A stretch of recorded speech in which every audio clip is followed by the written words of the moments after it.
कराची में पाकिस्तान बहरिया की जानब से मल्टीनेशनल अमन एक्सरसाइज 2025 जारी, जिसमें 60 ममालिक से जायद बहरी अफवाज अपने मंदोबेन अपने बहरी असासों के साथ शिरकत कर रही हैं। अस्सलाम वालेकुम, दिस इज ज़ुहैब मंशा। इस वक्त हम मौजूद हैं अरेबियन सी के अंदर और पाकिस्तान बहरिया का एक बड़ा एसर्ट, बड़ा बहरी जहाज PNS मुआविन पर हम मौजूद हैं। ये PNS मुआविन वो बहरी असासा है पाकिस्तान नेवी का जो कि एक सप्लाई जहाज का काम करता है। तमाम जहाज, छोटी शिप्स या बड़ी शिप्स जो कि समुद्र के अंदर मौजूद होती हैं, उन्हें ये फ्यूल अप करता है। PNS मुआविन किस कदर पाकिस्तान का बड़ा बहरी जहाज है, आप इस बात का अंदाजा लगा सकते हैं कि ये एट द सेम टाइम चलते हुए समुद्र के अंदर ओपन सी में दो बड़े जहाज़ों को फ्यूल अप कर सकता है। इस वक्त अमन मशकें पाकिस्तान में जारी हैं जो कि पाकिस्तान नेवी की तरफ से मुनक्किद होती हैं। जैसा कि आप लोग जानते हैं 2007 से ये सिलसिला जारी है। जब पहली दफ़ा अमन मशकें हुई तो 28 कंट्रीज थे, 28, और इस दफ़ा 60 से ज़ायद कंट्रीज वो इन अमन मशकों का हिस्सा हैं। दीगर ममालिक के भी बहरी जहाज इस वक्त पाकिस्तान में मौजूद हैं और अगर कोई गैर रवायती तरीके से कोई थ्रेट्स होते हैं तो उनसे कैसे निपटा जाता है। पाकिस्तान बहरी और वैसे दूसरी जो नेवल फोर्सेस हैं वो रिस्पॉन्ड करती हैं। ये सब कुछ आप देख सकेंगे और ये सब कुछ डेमोस्ट्रेट करके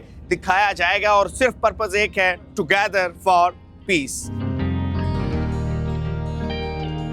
ये PNS मुआविन इस वक्त ओपन सी में है और ये ऊपर वाला हिस्सा है। पहले हम नीचे वाले हिस्से में मौजूद थे और ये आगे की तरफ बढ़ रहा है। पहली दफ़ा आपने किसी भी बहरी जहाज़ को या PNS मुआविन को इस तरह ओपन सी के अंदर देखा होगा और ये वो सारा फ्रंट वाला हिस्सा है जहाँ से ऑपरेट किया जा रहा है। यहाँ पर सारा स्टाफ मौजूद है और ऑपरेशनली सारा यहाँ इनसाइड ऑपरेट किया जा रहा है।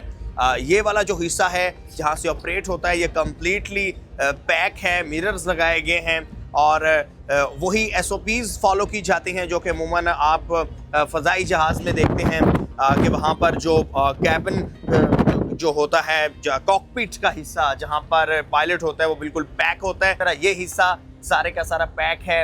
इसके आगे कंप्लीटली जो है एक बड़ा स्टाफ है और सिर्फ एक शख्स नहीं है और नेविगेट हर चीज़ को जो है वो मद्देनज़र रख कर इसको चलाया जाता है। ये अब ओपन सी है, ओपन अरेबियन सी है और आगे आगे जैसे हम जाएंगे तो जो हैपनिंग होगी वो भी आपके साथ शेयर करेंगे।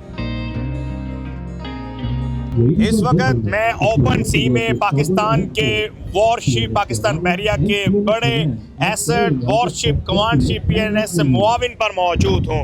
ये जो आप देख रहे हैं ये इसका फ्रंट वाला हिस्सा है और लेफ्ट साइड पर PNS यमामा, उससे आगे लेफ्ट साइड पर PNS तैमूर और उससे आगे राइट साइड पर PNS टीपू सुल्तान है। इस वक्त अमन एक्सरसाइज कराची में जो है वो जारी है। ये जो जहाज़ है जिस पर हम मौजूद हैं ये एक कमांड जहाज़ है और इसके अलावा जो दीगर जहाज़ हैं ये भी पाकिस्तान बहरिया का असासा है। इस दफ़ा अमन मशकों में चाइना की तरफ से 2 बड़े डिस्ट्रॉइंग जहाज़ भी अमन मशकों का हिस्सा बने हैं और ये जो सामने आपको नज़र आ रहे हैं ये दोनों चाइना के बड़े बहरी जहाज़ हैं। एक जो हमारे बिल्कुल आपको स्ट्रेट सामने नज़र आ रहा है ये PNS मुआविन के ऊपर हेलीपैड बना हुआ है और अगर इन केस वॉर की सूरत हाल होती है तो किस तरह से जो है वो बहरी जहाज़ के ऊपर हेली लैंड हो सकता है। शिप क्रॉस करता है सलामी देते हुए, जैसे कि ये सामने वाला शिप है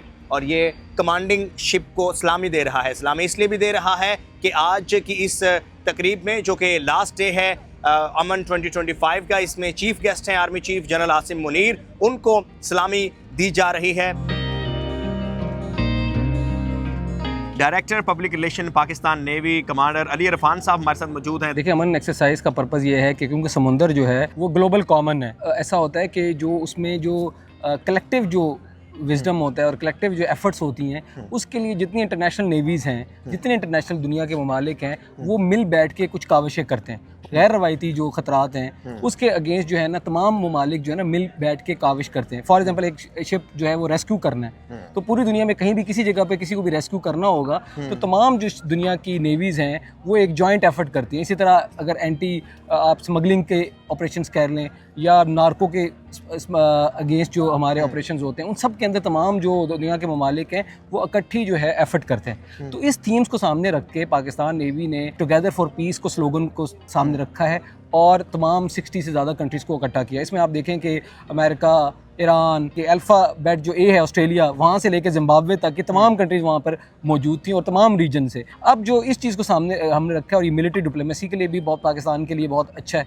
इससे पाकिस्तान की जो है एक रेलेवेंस जो है पूरी दुनिया के अंदर कॉन्फ्लिक्ट को रोकने के लिए जो है ना वो इंशाल्लाह काम आएगी और पाकिस्तान का जो है वक़ार इंशाल्लाह जो पहले भी बहुत मुस्तहकम है और मरतबा मुस्तहकम है, वो मज़ीद जो है ना अच्छा होगा। अमन डायलॉग, हाँ, अमन डायलॉग का जो आपने सवाल किया, ये जो गैर रवायती थ्रेट्स दुनिया के अंदर हैं, इसके अगेंस्ट, इसके काउंटर करने के लिए भी आपको गैर रवायती किस्म की स्ट्रेटजीज चाहिए होती हैं। एक तो मिलिट्री स्ट्रेटजीज हैं जो रवायती स्ट्रेटजीज हैं, जिसके अंदर बेसिकली आप एयरक्राफ्ट का, सबमरीन का और उनके ऑपरेशंस देखते रहते हैं। जब गैर रवायती थ्रेट जो हैं, क्योंकि वो कॉमनली हैंडल करने हैं, तो उसके लिए जब मिल बैठ के हम एक ऑपरेशंस जो हैं डिवाइस करेंगे बेसिकली, ठीक है, आपस में मिल बैठ के स्ट्रेटजीज बनाएंगे और थ्रेट परसेप्शंस को जानेंगे कि कैसे गैर रवायती थ्रेट्स जो हैं वो डेवलप हो रहे हैं, और उसके बाद हमने उसको कैसे मिलके यूएन के चार्टर के अंदर, अगर और यूएन चार्टर के अंदर कोई कमी है या किसी और चार्टर के अंदर कोई कमी है, तो वो कमी आपस में डिस्कस हो गया।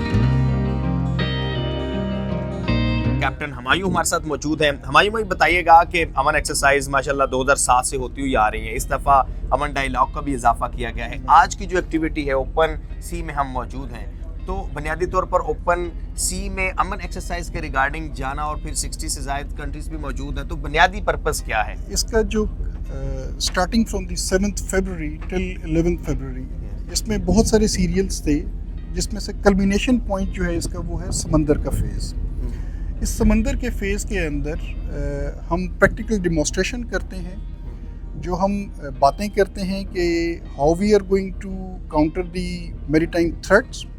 We try to demonstrate in a collaborative way where all the 13 assets of different navies along with Pakistan Navy, हम उसको किस तरीके से demonstrate करते हैं। तो समंदर में आज जो हम शुरू करेंगे, वो पहला काम है डिग्निटरीज़ को ऑन बोर्ड करना, जिसमें कि एक्सटेंसिव फ्लाइंग ऑप्स होंगे। और मैं बीइंग कमांडिंग ऑफिसर इस चीज़ पे बड़ा फ़ख्र महसूस करता हूँ, not only me but also my ship crew, that we are hosting all the dignitaries, international as well as national, कि पहला जो हमारा सीरियल है that will be the flying ops। उसकी अपनी एक लिमिटेशंस हैं, विंड टाइड को देखते हुए हेलीकॉप्टर को लेना, उसमें से लोगों को उतारना, फिर उस हेलीकॉप्टर को सी ऑफ करना। उसके बाद दूसरा सीरियल होगा रिप्लेनिशमेंट एट सी का। उस रिप्लेनिशमेंट एट सी के अंदर, जो कि इस जहाज़ का कोर फंक्शन भी है कि हम लॉजिस्टिक्स सप्लाई करते हैं, क्योंकि ये सप्लाई शिप है। वो आज हम डिमॉन्स्ट्रेट करेंगे कि साइमल्टेनियसली 2 जहाज़ मेरे अलॉन्ग साइड आएंगे और आके रिप्लेनिशमेंट करेंगे। उसके बाद जो हमारा नेक्स्ट सीरियल है वो है काउंटर पायरेसी डिमॉन्स्ट्रेशन। कैसे हमारे एसएसजी के लोग हेलीकॉप्टर के साथ और सरफेस वेसल्स के साथ एक पायरेटेड शिप को किस तरीके से उसके खिलाफ एक्शन लेंगे। वो एक बड़ा मुश्किल काम है, क्योंकि समंदर के अंदर चीज़ें जो है ना वो डायनामिक होती हैं, वो स्टैटिक नहीं होती हैं। उसके बाद नेक्स्ट सीरियल होगा depth charge firing. Depth charge जो है वो हम फायर करते हैं अगेंस्ट अंडर वाटर थ्रेट। उसके बाद फिर एक सरफेस फायरिंग का सीरियल है, जिसके अंदर शिप्स जो हैं किलर टोमेटो के ऊपर फायरिंग करेंगे। उसके बाद फिर होगा फ्लाई पास्ट, जिसमें पाकिस्तान नेवी के, पाकिस्तान एयरफोर्स के, टर्किश नेवी का एयरक्राफ्ट दे विल जॉइन और वो फ्लाई पास्ट करेंगे। फ्लाई पास्ट का बेसिक मकसद ये होता है कि वो चीफ गेस्ट को मार्क ऑफ रिस्पेक्ट पेश करते हैं। जो आखिरी सीरियल होगा आज के समंदर के इस फेज़ का, वो है मैन एंड चेयर शिप, जिसमें पीनस मुआविन जो है इन तमाम जहाज़ों के सामने से गुजरेगा और तमाम जहाज़ इंक्लूडिंग पाकिस्तान नेवी के और इंटरनेशनल नेवीज़ के, ये सारे के सारे चीफ ऑफ द गेस्ट जो है उसको जो है मार्क ऑफ रिस्पेक्ट पेश करेंगे, जिसमें वो कौमी नारा भी देंगे। उसके बाद फिर इंशाल्लाह ये वाला हमारा सीरियल ख़त्म हो जाएगा। उम्मीद करते हैं कि पाकिस्तान नेवी की तरफ से मुनक्किद करवाई गई ये अमन एक्सरसाइज, जिसका 9वां एडिशन था, वो पाकिस्तान नेवी की एक्सपेक्टेशंस के मुताबिक रही होगी। और उर्दू पॉइंट नेटवर्क इसी तरह आपके साथ यूनिक कंटेंट शेयर करता रहेगा। देखते रहिए उर्दू पॉइंट नेटवर्क।